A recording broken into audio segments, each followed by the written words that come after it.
Raja Fir'aun yang memerintah Mesir sekitar kelahirannya Nabi Musa adalah seorang raja yang zalim, kejam, dan tidak berkeperi manusiaan. Ia memerintah negaranya dengan kekerasan, penindasan, dan juga melakukan sesuatu dengan sewenang-wenangnya. Rakyatnya hidup dalam ketakutan dan rasa tidak aman tentang jiwa dan harta benda mereka, terutama Bani Israel yang menjadi hamba kekejaman, kezaliman, dan bertindak sewenang-wenangnya dari raja dan orang-orangnya. Mereka merasa tidak tentram dan selalu dalam keadaan gelisah, walaupun berada dalam rumah mereka sendiri. Mereka tidak berani mengangkat kepala bila berhadapan dengan seorang hamba raja dan berdebar hati mereka, karena mereka merasa ketakutan bila kedengaran suara pegawai-pegawai kerajaan lalu di sekitar rumah mereka. Apalagi bunyi kasut mereka sudah terdengar di depan pintu. Raja Fir'aun yang sedang mabuk kuasa yang tidak terbatas itu berkelimpangan dalam kenikmatan dan kesenangan duniawi yang tiada taranya, bahkan mengumumkan dirinya sebagai Tuhan yang harus disembah oleh rakyatnya. Pada suatu hari, beliau telah terkejut oleh ramalan oleh seorang ahli nujum kerajaan, yang mana dengan tiba-tiba datang menghadap raja dan memberitahu bahwa menurut firasatnya, falaknya, seorang bayi lelaki akan dilahirkan dari kalangan Bani Israel yang kelak akan menjadi musuh kerajaan, bahkan akan membinasakannya. Raja Fir'aun segera mengeluarkan perintah agar semua bayi lelaki dilahirkan di dalam lingkungan kerajaan Mesir dan dibunuh agar diadakan pengusutan yang teliti, sehingga tidak ada seorang pun dari bayi lelaki tanpa terkecuali terhindar dari tindakan itu. Maka dilaksanakanlah perintah raja oleh para pegawai dan tentaranya. Setiap rumah dimasuki dan diselidiki, dan setiap perempuan hamil menjadi perhatian mereka pada saat melahirkan bayinya. Raja Fir'aun menjadi tenang kembali dan merasa aman tentang kekebalan kerajaannya setelah mendengar para anggota kerajaannya bahwa wilayah kerajaannya telah menjadi bersih dan tidak ada seorang bayi pun dari bayi laki-laki yang masih hidup. Ia tidak mengetahui bahwa kehendak Allah tidak dapat dibendung, dan bahwa takdirnya bila sudah difirmankun pasti akan wujud dan menjadi kenyataan fayakun. Tidak sesuatu kekuasaan bagaimanapun besarnya dan kekuatan bagaimanapun hebatnya dalam menghalangi atau menggagalkannya. Raja Fir'aun sesekali tidak terlintas dalam pikirannya yang kejam dan juga zalim itu bahwa kerajaannya yang megah, menurut apa yang telah tersirat dalam Lauhul Mahfudz, akan ditumbangkan oleh seorang bayi yang justru diasuh dan dibesarkan di dalam istananya sendiri, akan diwarisi kelak oleh umat Bani Israel yang dimusuhi dan juga dihina. Bayi asuhnya itu laksana bunga mawar yang tumbuh di antara duri-duri tajam, atau laksana fajar yang timbul menyingsing dari tengah kegelapan dan mencekam. Yukabat, istri Imron bin Kahat bin Lawi bin Yakub, sedang duduk seorang diri di salah satu sudut rumahnya, menanti datangnya seorang bidan yang akan memberi pertolongan kepadanya melahirkan bayi dalam kandungannya itu. Bidan datang dan lahirlah bayi yang telah dikandungnya selama 9 bulan dalam keadaan selamat, segar, dan sehat alfiat. Dengan lahirnya bayi itu, maka hilanglah rasa sakit yang luar biasa dirasakan oleh setiap perempuan yang melahirkan. Namun setelah diketahui oleh Yukabat bahwa bayinya adalah laki-laki, maka ia merasa takut kembali.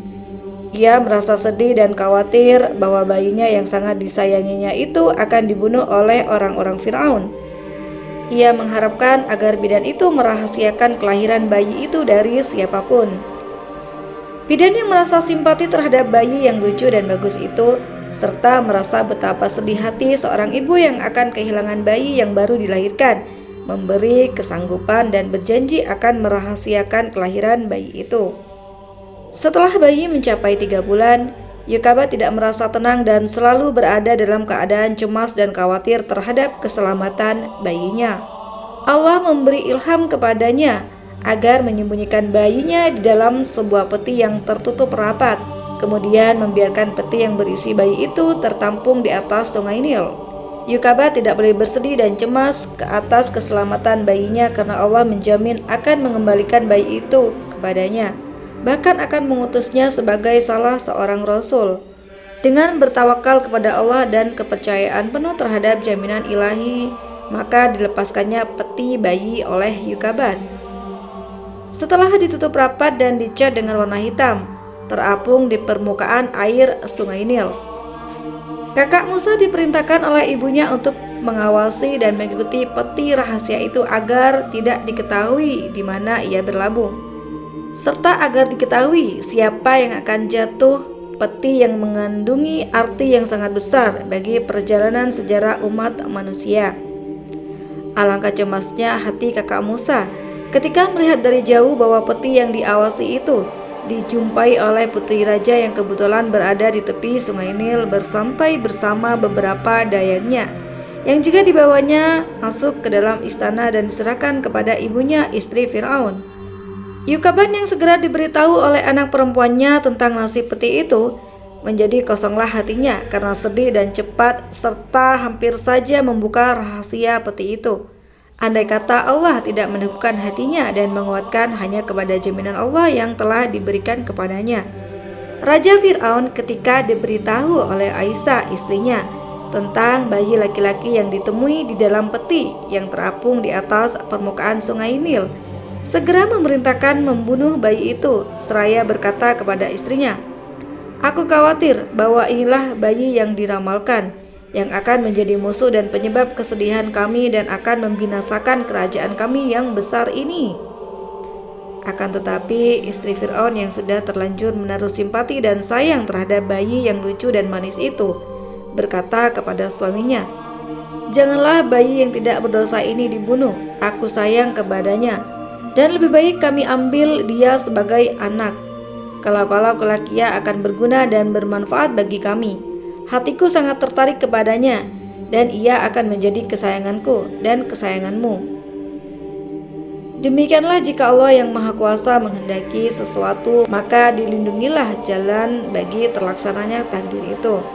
Dan selamatlah nyawa putra Yukabat yang telah ditakdirkan oleh Allah untuk menjadi rasulnya, menyampaikan amanat wahyunya kepada hamba-hambanya yang sudah sesat. Nama Musa yang telah diberikan kepada bayi itu oleh keluarga Fir'aun berarti air dan juga pohon. Mu artinya air, sa pohon. Sesuai dengan tepat ditemukannya peti bayi itu. Didatangkanlah kemudian ke istana beberapa inang untuk menjadi ibu susulan bagi Musa. Akan tetapi setiap inang yang mencoba dan memberi air susunya ditolak oleh bayi yang enggan menyedut dari setiap titik yang diletakkan ke bibirnya. Dalam keadaan istri Fir'aun lagi bingung memikirkan bayi pungutnya yang enggan menetek dari sekian banyak inang yang didatangkan ke istana, datanglah kakak Musa menawarkan seorang inang lainnya yang mungkin diterima oleh bayi itu.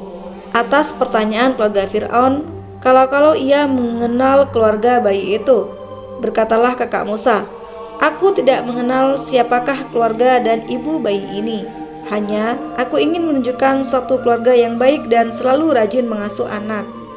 Kalau bayi itu dapat menerima air susu dari ibu keluarga itu." Anjuran kakak Musa diterima oleh istri Fir'aun dan ketika itu jugalah dijemput ibu kandung Musa sebagai inang bayaran. Maka begitulah bibir sang bayi menyentuh tetek ibunya. Disedutlah air susu ibu kandungnya itu dengan sangat lahapnya. Kemudian diserahkan Musa kepada Yukabat ibunya untuk diasuh selama masa menetek dengan imbalan upah yang besar. Maka dengan demikian terlaksanakanlah janji Allah kepada Yukabat bahwa ia akan menerima kembali putranya itu. Setelah selesai masa meneteknya, dikembalikan Musa oleh ibunya ke istana di mana ia diasuh, dibesar dan didik bersama anak-anak raja yang lain. Ia mengendarai kendaraan Fir'aun dan berpakaian sesuai dengan cara-cara Fir'aun berpakaian, sehingga ia dikenal orang sebagai Musa bin Fir'aun. Kemudian Musa keluar dari Mesir.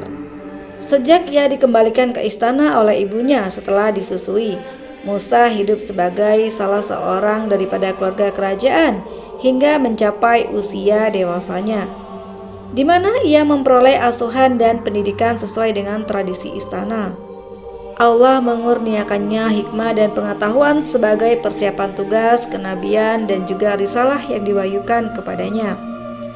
Di samping kesempurnaan dan kekuatan rohani, ia dikaruniai oleh Allah kesempurnaan tubuh dan kekuatan jasmani.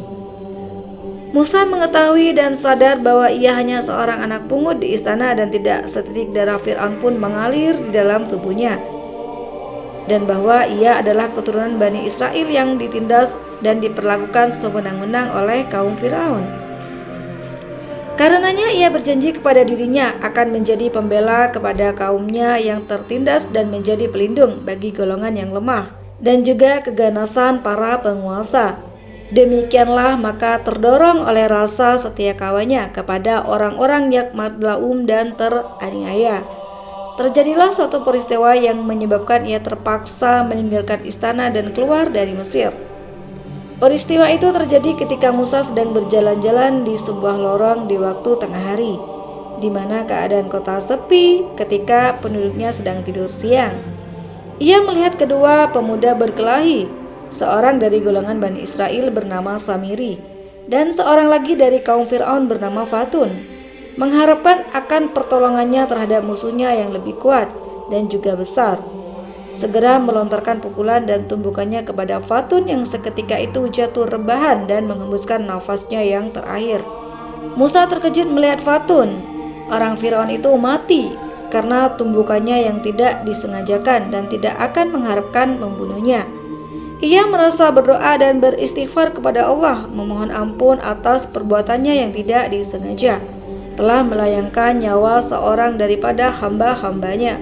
Peristiwa matinya Fatun menjadi perbualan ramai dan menarik para penguasa kerajaan yang menduga bahwa pasti orang-orang Israel lah yang melakukan pembunuhan itu. Mereka menuntut agar pelakunya diberi hukuman yang berat bila ia tertangkap. Anggota dan pasukan keamanan negara dihantarkan ke seluruh pelosok kota mencari jejak orang yang telah membunuh Fatun, yang sebenarnya hanya diketahui oleh Samiri dan Musa saja. Akan tetapi, walaupun tidak ada orang ketiga yang menyaksikan peristiwa itu, Musa merasa cemas dan takut berada dalam keadaan bersedia menghadapi akibat perbuatannya itu bila sampai tercium oleh pihak penguasa. Alangkah malangnya nasib Musa yang sudah cukup berhati-hati menghindari kemungkinan terbongkarnya rahasia pembunuhan yang ia lakukan, tatkala ia terjebak lagi tanpa disengajakan dalam suatu perbuatan yang menyebabkan namanya disebut-sebut sebagai pembunuh yang dicari. Musa bertemu lagi dengan Samiri yang telah ditolongnya melawan Fatun, juga dalam keadaan berkelahi untuk kali keduanya dengan salah seorang kaum Fir'aun. Melihat Musa, berteriaklah Samiri meminta pertolongannya. Musa menghampiri mereka yang sedang berkelahi seraya berkata menegur Samiri, "Sesungguhnya engkau adalah seorang yang telah sesat." Samiri menyangkal bahwa Musa akan membunuhnya ketika ia mendekatinya. Lalu berteriaklah Samiri berkata, "Apakah engkau hendak membunuhku sebagaimana engkau telah membunuh seorang kemarin? Rupanya engkau hendak menjadi seorang yang sewenang-wenang di negeri ini dan bukan orang yang mengadilkan kedamaian."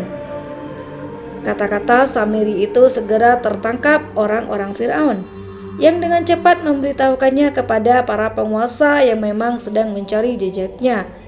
Maka berundinglah para pembesar dan penguasa Mesir, yang akhirnya memutuskan untuk menangkap Musa dan membunuhnya sebagai balasan terhadap matinya seorang dari kalangan kaum Fir'aun.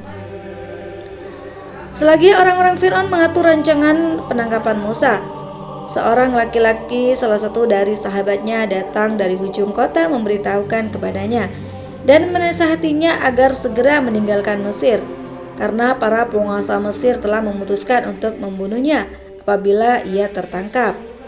Lalu keluarlah Musa terburu-buru meninggalkan Mesir, sebelum anggota polisi sempat menutup serta menyekat pintu-pintu gerbangnya.